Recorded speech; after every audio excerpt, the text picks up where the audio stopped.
जातो ते एक उंच भरारी घेतोय.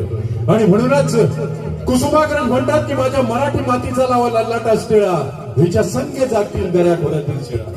या पुढे जाऊन सुरेश भट म्हणतात की लाभले आम्हास भाग्य बोलतो मराठी, झालो करेचं धान्य ऐकतो मराठी, एवढ्या जगामध्ये माय मानितो मराठी, माय मानितो मराठी.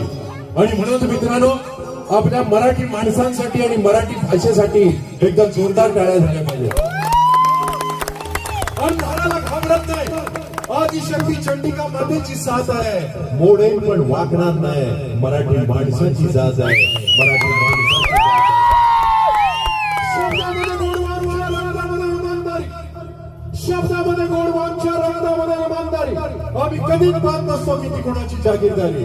अरे सत्यासाठी लढतो, हीच खरी आमची जीत आहे, मोडेल पण वाकणार नाही, मराठी माणसाची जात आहे, मराठी माणसाची जात आहे. पुरे झाले तो तुमच्या मराठीवरचे हल्ले, गुजरात सकट जागे करू महाराष्ट्रात किल्ले. अजून आमच्या पाठीशी छत्रपती शिवरायांचा हात आहे, मोडेल पण वाकणार नाही, मराठी माणसाची जात आहे, मराठी माणसाची जात आहे. आणि अशा प्रत्येक मराठी माणसाला आवडणारी त्याची मातृभाषा मराठी. या मराठी भाषेचे अनेक उपप्रकार आहेत, उपशाखा आहेत, ज्याला आपण बोली म्हणतो.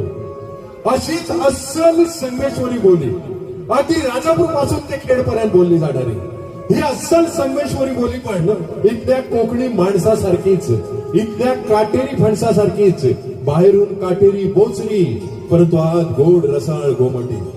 अशा गोड रसाळ गोमटी संगमेश्वरी बोलीतून कोकणच्या लोकसंगीताची, कोकणच्या कला संस्कृतीची तुम्हा सर्वांनाच विनोद ढंगाने जवळून ओळख व्हावी त्या दृष्टीने टाकलेले पुढचं पाऊल म्हणजेच कोकणचा साज संगमेश्वरी वाद हा कार्यक्रम.